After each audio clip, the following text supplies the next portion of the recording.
Ladies and gentlemen, ang seryoso naman natin.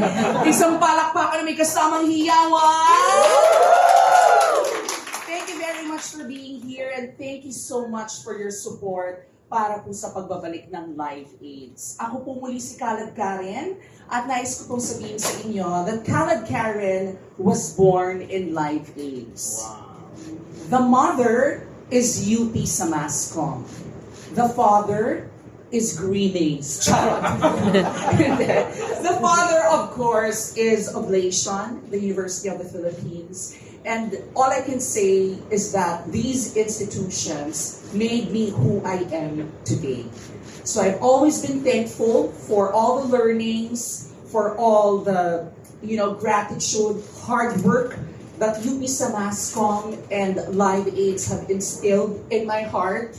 And I will be forever grateful para po sa organization na ito. At sa pagbabalik ng Live AIDS, nagpapasalamat po kami sa inyong lahat, sa inyong suporta, because we've always believed that the laughter goes on. So mabuhay po ang Live AIDS, mabuhay ang UP Samascom. Thank you.